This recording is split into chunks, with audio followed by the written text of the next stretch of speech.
Dear students, कल पिछले topic में आपको चैप्टर नंबर 3 वैद्युत विभव में हमने समविभव पृष्ठ के बारे में बताया था। उम्मीद है आपको टॉपिक अच्छा लगा होगा, समझ में आया होगा। अगर आपको समझ में आया तो वीडियो को लाइक ज़रूर करें। अब इससे आगे चलते हैं। इस चैप्टर का एक बहुत छोटा सा बहुत इंपॉर्टेंट टॉपिक है इलेक्ट्रॉन वोल्ट की परिभाषा। तो ये इलेक्ट्रॉन वोल्ट क्या है, ये इलेक्ट्रॉन वोल्ट कौन सी भौतिक राशि है, किस चीज का मात्रक है, उसको समझने से पहले हम आपको एक बहुत छोटा सा टॉपिक और समझाते हैं, जो है एक समान वैद्युत क्षेत्र में आवेशित कण की गति।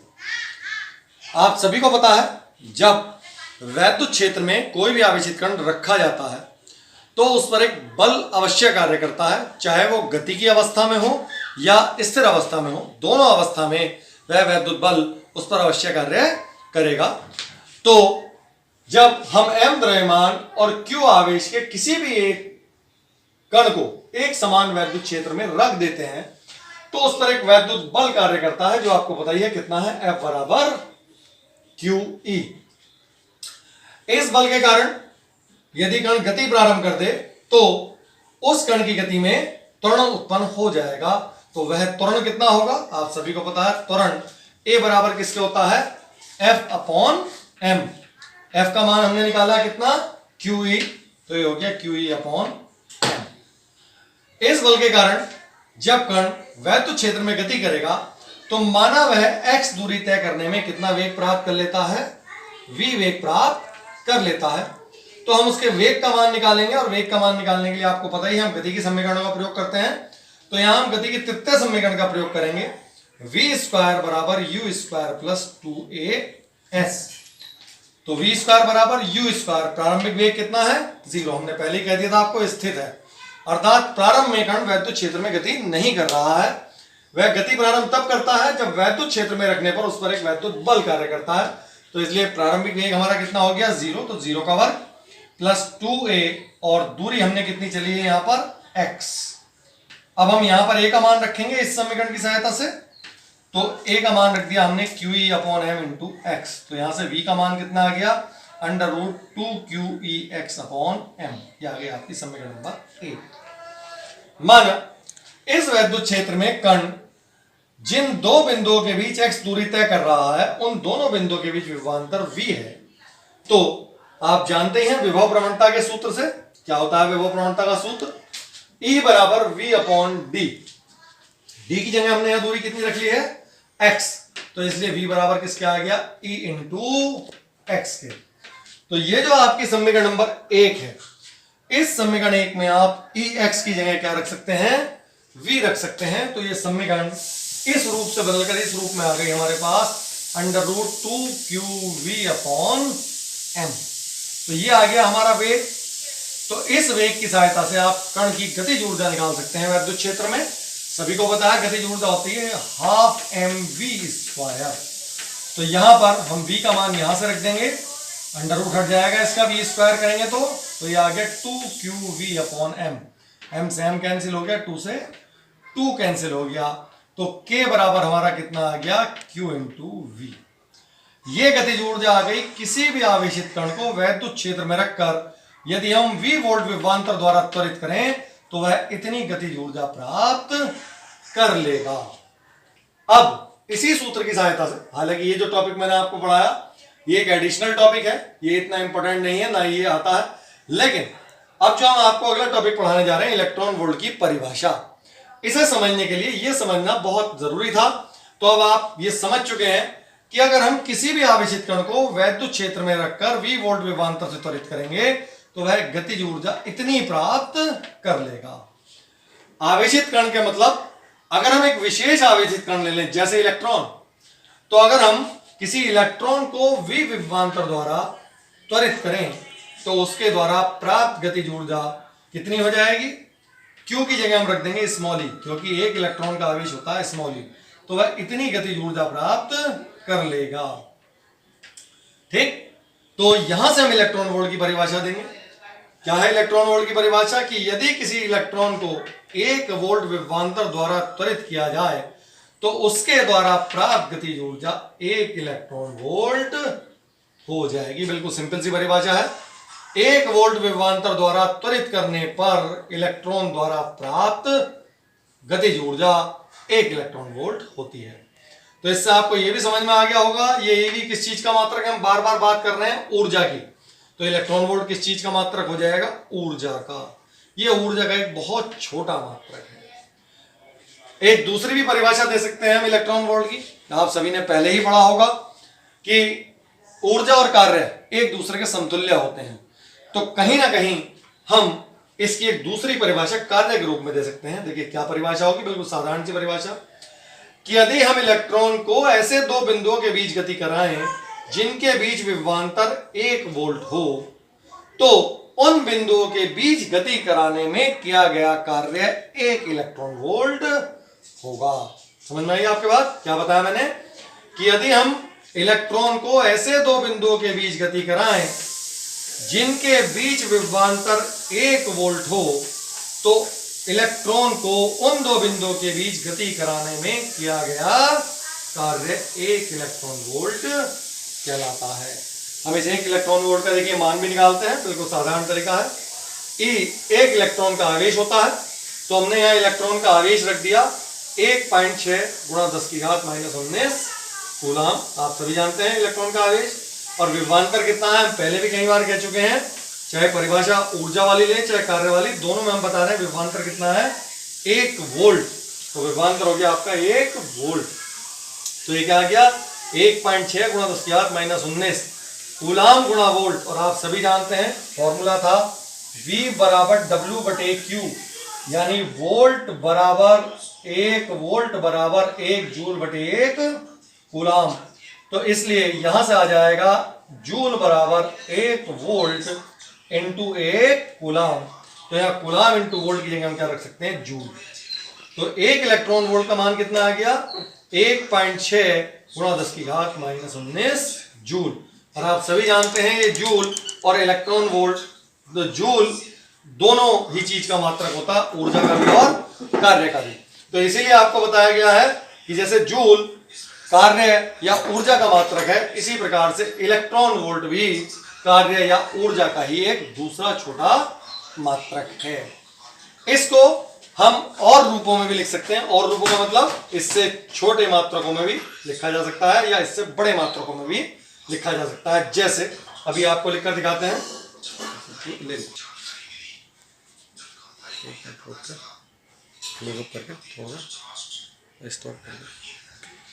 जैसे 1 मिलियन इलेक्ट्रॉन वोल्ट, मिलियन को कहेंगे हम MeV। आपको पता है 1 million electron volt 10⁶ electron volt के बराबर होता है। और 1 इलेक्ट्रॉन वोल्ट 1.6 गुणा 10 की घात -19 जूल के बराबर होता है। तो 1 मिलियन इलेक्ट्रॉन वोल्ट बराबर हो गया 1.6 गुणा 10 की घात -13 जूल। इसी प्रकार 1 बिलियन इलेक्ट्रॉन वोल्ट,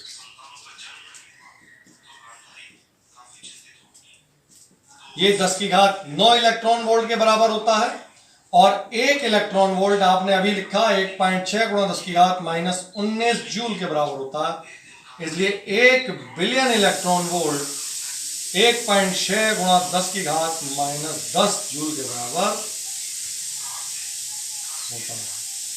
तो ये भी इलेक्ट्रॉन वोल्ट का मान है, ये भी ऊर्जा के मात्रक है, लेकिन ये 1 इलेक्ट्रॉन वोल्ट की तुलना में थोड़े बड़े मात्रक हैं। अब नेक्स्ट टॉपिक शुरू करते हैं स्टूडेंट्स। एक समान वैद्युत क्षेत्र में आवेशित कण का गमन पथ। अभी हमने आपको पढ़ाया था एक समान वैद्युत क्षेत्र में आवेशित कण की गति, कि वैद्युत क्षेत्र में जब कोई भी आवेशित कण गति करता है तो उसकी गति त्वरित गति होती है और वह कितनी गतिज ऊर्जा प्राप्त कर लेता है। बिल्कुल उसी से जस्ट आगे हम चलते हैं कि अब यदि वह गति करता है तो वह किस प्रकार के मार्ग पर गति करता है। देखिए, माना ये धातु की 2 समांतर प्लेटें हमने ली हैं जिनके बीच हमने एक समान वैद्युत क्षेत्र उत्पन्न कर लिया है। इस वैद्युत क्षेत्र की दिशा आप ऊर्ध्वाधर दिशा में ऊपर की ओर भी कर सकते हैं या नीचे की ओर भी ले सकते हैं। हमने जो वैद्युत क्षेत्र की दिशा ली है वो ऊपर से नीचे की ओर, ऊर्ध्वाधर दिशा में नीचे की ओर ली है। आप एक्स अक्ष की दिशा में भी इसकी दिशा ले सकते हैं, माइनस एक्स अक्ष की दिशा में भी ले सकते हैं, ये आपके ऊपर है। फिलहाल हम वाई अक्ष की दिशा में ऊर्ध्वाधर नीचे की ओर इसकी दिशा मान रहे हैं। माना इस वैद्युत क्षेत्र में क्यू आवेश का, कैसे आवेश का, माइनस क्यू आवेश का एक कण क्षेत्र के लंबवत प्रवेश करता है। आप माइनस क्यू की जगह प्लस क्यू भी ले सकते हैं, उससे भी कोई अंतर नहीं पड़ेगा, केवल अंतर इतना पड़ेगा कि यहां पर जो माइनस क्यू आवेश का कण है आप देख रहे हैं उसका मार्ग धन आवेशित प्लेट की ओर है, उसकी गति में जो विक्षेप उत्पन्न हो रहा है वो धन आवेशित वाली प्लेट की ओर हो रहा है। क्यों? क्योंकि माइनस क्यू आवेश का कण प्लस क्यू आवेश की ओर आकर्षित होगा। अगर हम यह प्लस क्यू आवेश का कण ले लेंगे तो अंतर क्या आएगा कि इसका जो ये पथ आएगा ये निगेटिव प्लेट की ओर, नीचे की ओर आ जाएगा, अर्थात जो विक्षेप उत्पन्न होगा वो ऊर्ध्वाधर ऊपर की दिशा में ना होकर ऊर्ध्वाधर नीचे की दिशा की ओर हो जाएगा और कोई अंतर नहीं आएगा। थोड़ा सा अंतर और आएगा जिसे हम आगे डिस्कस करेंगे जब हम आपको पूरा आर्टिकल समझा देंगे। तो देखिए मैंने क्या बताया कि धातु की दो समांतर प्लेटों के बीच हमने एक समान वैद्युत क्षेत्र उत्पन्न कर लिया है E। माना m द्रव्यमान का और Q आवेश का कोई कण क्षैतिज दिशा में क्षेत्र के लंबवत v वेग से प्रवेश करता है। तो माना यह कण इस वैद्युत क्षेत्र के भीतर जितनी देर भी गति करता है, माना t सेकंड तक गति करता है, तो ये क्षैतिज दिशा में x दूरी यानी x अक्ष की दिशा में x दूरी और ऊर्ध्वाधर दिशा में अर्थात y अक्ष की दिशा में y दूरी तय कर लेता है। देखिए आपको स्पष्ट दिखाई दे रहा होगा, आपने पहले पढ़ा भी होगा, आपको बताया गया था कि किसी भी आवेशित कण पर जो वैद्युत बल कार्य करता है वो हमेशा क्षेत्र की दिशा में ही कार्य करता है। अर्थात जैसे ये वैद्युत क्षेत्र E की दिशा है, तो अगर मैं इस वैद्युत क्षेत्र में कोई आवेशित कण रख दूं तो उस पर जो बल कार्य करेगा वो सीधे सीधे इसी दिशा में कार्य करेगा, वक्राकार मार्ग पर कार्य नहीं करता है। तो यहां पर इस प्लस क्यू आवेश वाले कण पर, सॉरी माइनस क्यू आवेश वाले कण पर जो वैद्युत बल कार्य करेगा वो क्षेत्र की दिशा में धन आवेशित प्लेट की ओर कार्य करेगा, अर्थात क्षैतिज दिशा में एक्स अक्ष की दिशा में कोई भी बल कार्य नहीं करेगा। तो जब एक्स अक्ष की दिशा में कोई बल कार्य नहीं करता तो ये एक्स अक्ष की दिशा में एक नियत वेग से ही चलता चला जाएगा, परंतु इस पर वाई अक्ष की दिशा में एक वैद्युत बल कार्य कर रहा है, तो वाई अक्ष की दिशा में जब ये गति करेगा तो इसकी गति त्वरित गति होगी, एक्स अक्ष की दिशा में इसकी गति त्वरित नहीं होगी। तो एक्स अक्ष की दिशा में v वेग से t समय में चली गई दूरी, v वेग कैसा है यहां पर हमने लिखा नियत वेग v से t समय में चली गई दूरी। दूरी बराबर आपको पता ही क्या होता है, चाल गुणा समय। तो समय बराबर कितना आ गया, x बटे v। ये हमने निकाल लिया यहां से कि ये क्षैतिज दूरी तय करने में नियत वेग से कितना समय लेगा, क्योंकि जितने समय में ये क्षैतिज दूरी तय करेगा उतने ही समय में ये ऊर्ध्वाधर दूरी तय करेगा, क्योंकि इसके उपरांत ये क्षेत्र से बाहर आ जाएगा। और जब ये क्षेत्र से बाहर आ जाएगा तो इस पर कोई भी वैद्युत बल कार्य नहीं करेगा और पुनः इसका मार्ग कैसा हो जाएगा, सरल रेखीय हो जाएगा।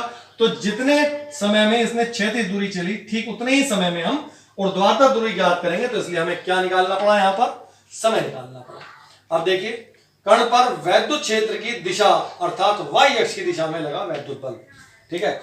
यहां पर जो बल लग रहा है वास्तव में कहना चाहिए वैद्युत क्षेत्र के विपरीत दिशा में, क्योंकि आप देख रहे हैं अगर ये धन आवेशित कण होता तो इसे हम करेक्ट कर देते हैं वैद्युत क्षेत्र की विपरीत दिशा में। लेकिन चाहे विपरीत दिशा हो चाहे वैद्युत क्षेत्र की दिशा हो तो बल जो है वो सरल रेखीय दिशा में ही कार्य करेगा। तो वैद्युत क्षेत्र की विपरीत दिशा में अर्थात वाई अक्ष की दिशा में लगा वैद्युत बल। अगर यहां ये धन आवेशित कण होता तो इस पर बल वैद्युत क्षेत्र की दिशा में ही कार्य करता अर्थात नीचे की ओर। इसीलिए मैंने आपको सबसे प्रारंभ में बताया कि उस अवस्था में इसका जो मार्ग है यानी कि ये जो विक्षेप उत्पन्न होता वाई वो ऋण आवेशित प्लेट की ओर उत्पन्न होता। तो वैद्युत बल कितना लगा, F बराबर QE। अतः इस दिशा में कण की गति में उत्पन्न त्वरण कितना होता है, बराबर आप सभी को पता है F बटे M यानी कि QE बटे M। तो अब ये त्वरण आ गया हमारे पास।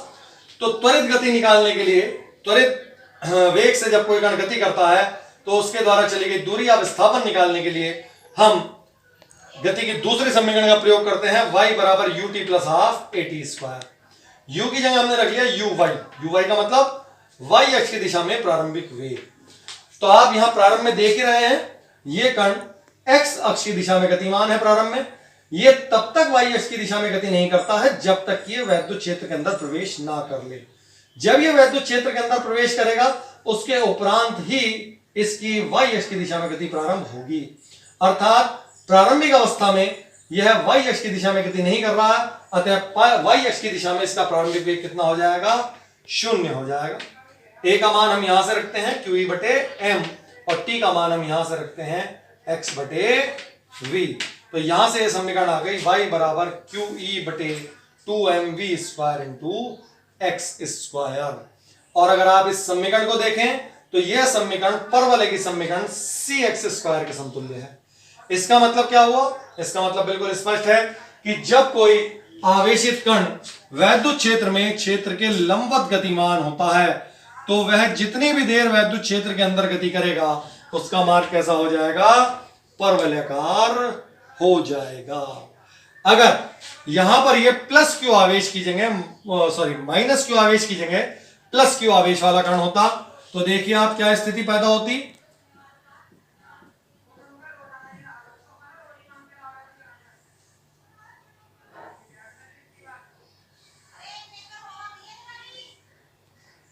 ये देखिए प्लस क्यू आवेश का कण, तो जाहिर सी बात है इस पर जो बल लगता है ये वैद्युत बल F बराबर QE, ये वैद्युत क्षेत्र की दिशा में लगता तो इसका ये विक्षेप, इसका ये मार्ग उत्पन्न होता।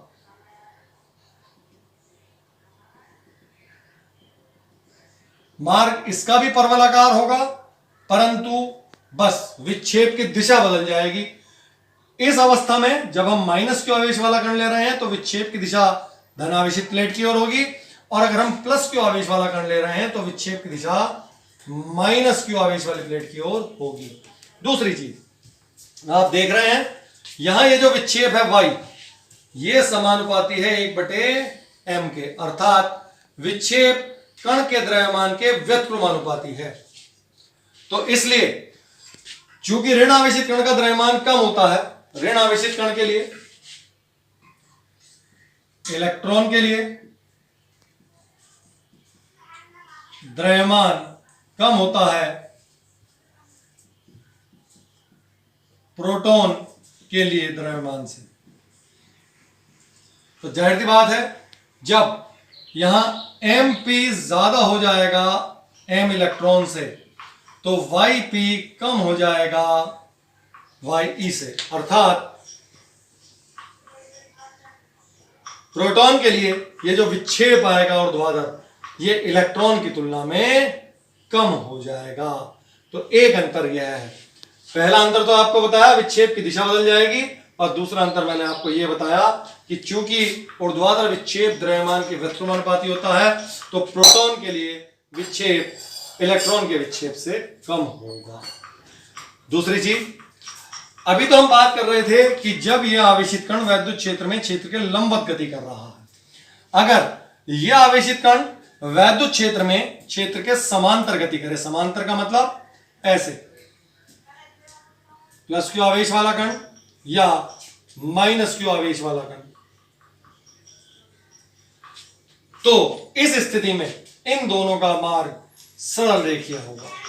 बस अंतर क्या होगा, प्लस क्यू आवेश वाले कण पर चूंकि बल आपको बताया ऊर्ध्वाधर दिशा में नीचे की ओर कार्य करेगा तो प्लस क्यू आवेश वाला कण का मार्ग सरल रेखीय होगा क्षेत्र की दिशा में, और माइनस क्यू आवेश वाले का भी मार्ग सरल रेखीय होगा लेकिन यह होगा क्षेत्र की विपरीत दिशा में। तो आपकी बात समझ में आ गई होगी कि जब कोई कण चाहे वो माइनस क्यू आवेश वाला हो चाहे प्लस क्यू आवेश वाला हो क्षेत्र के लंबवत गति करता है तो उसका मार्ग हमेशा सरल परवलयाकार होता है, लेकिन उसके विक्षेप की दिशा बदल जाती है। परंतु जब कोई आवेशित कण वैद्युत क्षेत्र में क्षेत्र के समांतर गति करता है तो दोनों ही अवस्थाओं में उसका मार्ग सरल रेखीय होगा। दोनों ही अवस्थाओं का मतलब चाहे वह कण धनावेशित हो चाहे वह कण ऋणावेशित हो, उसका मार्ग सरल रेखीय होगा। लेकिन जिस तरह से यहां विक्षेप की दिशा बदल गई थी तो उसकी गति की दिशा बदल जाएगी। अगर धनावेशित कण है तो क्षेत्र की दिशा में सरल रेखीय मार्ग पर गति करेगा, और ऋणावेशित कण है तो क्षेत्र के विपरीत दिशा में सरल रेखीय मार्ग पर गति करेगा। इसके साथ स्टूडेंट ये टॉपिक भी हमारा समाप्त होता है। अब इससे आपको नेक्स्ट टॉपिक पर लेकर चलते हैं। तो डियर स्टूडेंट्स, आज के लिए हम अपना लास्ट टॉपिक लेते हैं, वैद्युत क्षेत्र में आवेशित कण के भार का संतुलन। कि वैद्युत क्षेत्र में किसी भी आवेशित कण के भार को हम किस तरह से संतुलित कर सकते हैं। आपने पहले भी पढ़ा होगा, संतुलन का मतलब यह है कि मान लीजिए वैद्युत क्षेत्र में ये कोई कण रखा हुआ है, तो किसी भी कण का, किसी भी वस्तु का भार हमेशा किधर की ओर कार्य करता है, आपको पता है, नीचे की ओर कार्य करता है। अब अगर हमें इसके भार को संतुलित करना है, अर्थात इसे नीचे गिरने से रोकना है, क्योंकि अपने भार के कारण ये किधर की ओर जाएगा, नीचे की ओर, तो जाहिर सी बात है हमें इसके भार के बराबर और विपरीत दिशा में एक वैद्युत बल लगाना होगा। और आपको पता ही है किसी भी वैद्युत क्षेत्र में आवेशित कण पर जो वैद्युत बल लगता है वो कितना लगता है, बराबर QE। चूंकि हमारा भार सदैव नीचे की ओर काम करता है, तो वैद्युत क्षेत्र में इस आवेशित कण को संतुलित करने के लिए हमेशा हमें वैद्युत बल उसके भार के विपरीत ऊपर की ओर ही लगाना पड़ेगा, तभी वह कण संतुलित हो सकता है। जैसे अगर मान लीजिए -Q चार्ज का कण है, तो जाहिर सी बात है -Q चार्ज का कण हमेशा धन आवेशित प्लेट की ओर आकर्षित होगा। इसलिए यहां पर इसे संतुलित करने के लिए हमने जो वैद्युत क्षेत्र की दिशा रखी है वो रखी है ऊर्ध्वाधर नीचे की ओर। -Q आवेश को संतुलित करने के लिए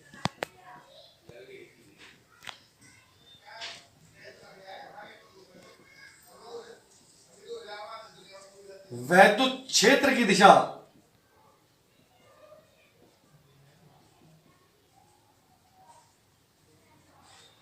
ऊर्ध्वाधर नीचे की ओर और +Q आवेश को संतुलित करने के लिए, अब जाहिर सी बात है जिस तरह -Q आवेश धनावेशित प्लेट की ओर आकर्षित होगा, तो इसलिए हमने धनावेशित प्लेट को ऊपर की ओर रखा है, क्योंकि हमें इस -Q आवेश पर जो वैद्युत बल लगाना हमेशा वो भार के विपरीत अर्थात ऊपर की ओर ही लगाना है। इसी प्रकार से +Q आवेश पर जो वैद्युत बल लगाना है वो भी हमें इस भार के विपरीत ऊपर की ओर ही लगाना है। और +Q आवेश आकर्षित होता है ऋण प्लेट की ओर, इसलिए हमने ऋण प्लेट ऊपर की ओर रखी है। तो यहां +Q आवेश को संतुलित करने के लिए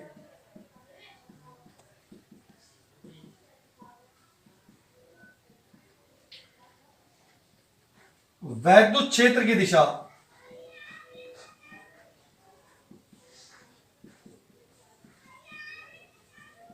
ऊर्ध्वाधर ऊपर की ओर रखनी चाहिए। तो इस प्रकार से आप वैद्युत क्षेत्र में किसी भी आवेशित कण को संतुलित कर सकते हैं। देखिए संतुलन की अवस्था में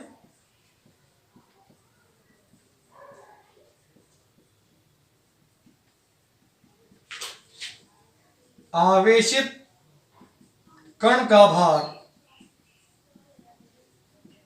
बराबर आवेशित कण पर लगा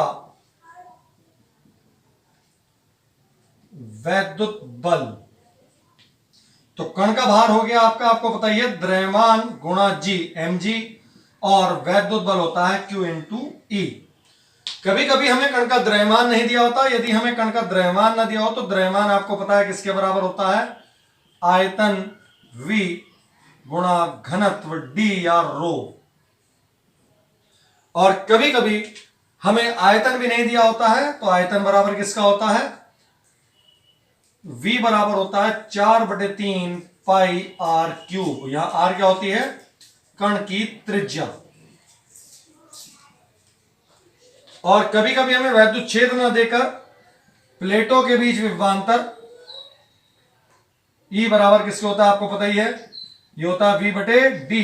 तो यहां से भी हम E निकाल सकते हैं, इसको V' कर लेते हैं क्योंकि हम V यहां ले चुके हैं आयतन के लिए, तो V' हो गया प्लेटों के बीच विभवांतर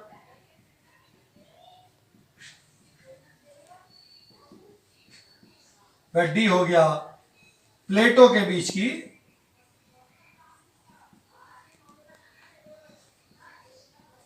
दूरी। तो ये फॉर्मूला इस तरह से भी बन सकता है आपका 4/3 pi R cube rho into G बराबर Q into V upon D. तो संतुलन की अवस्था में यह फॉर्मूला आपका यूज होगा। यहां से कभी कभी आपसे कण का आवेश भी निकलवा सकता है, कभी कभी प्लेटों का विभवांतर भी निकलवा सकता है, कभी कभी प्लेटों के बीच की दूरी भी निकलवा सकता है, कभी त्रिज्या का भी आकलन करा सकता है और कभी घनत्व का भी आकलन करा सकता है। हालांकि ये टॉपिक अगर एग्जाम के दृष्टिकोण से देखें तो इतना महत्वपूर्ण नहीं है, ये टॉपिक कभी एग्जाम में नहीं आया। लेकिन ये जो दो विशेष बातें मैंने आपको बताई कि संतुलन के लिए वैद्युत क्षेत्र की दिशा क्या होनी चाहिए, किस अवस्था में ऊर्ध्वाधर नीचे की ओर होनी चाहिए, किस अवस्था में ऊर्ध्वाधर ऊपर की ओर होनी चाहिए, ये दोनों अवस्थाएं आपसे एक नंबर में कई बार पूछी जा चुकी हैं। ये सूत्र केवल 1 नंबर में पूछा जा चुका है और इस सूत्र के ऊपर आधारित या इस सूत्र के ऊपर आधारित आंकिक प्रश्न ये एग्जाम में कई बार, हालांकि बहुत बड़े अंकों का प्रश्न इसमें से नहीं आता, केवल 2 अंक का प्रश्न मैं समझता हूं इसमें से आ सकता है या 1 नंबर का अंक का प्रश्न आ सकता है। लेकिन आंकिक के दृष्टिकोण से या अति लघु प्रश्नों के दृष्टिकोण से टॉपिक आपका एक छोटा सा अच्छा इंपॉर्टेंट टॉपिक है।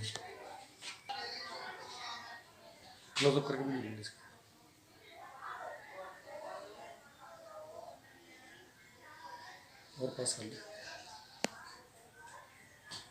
पास।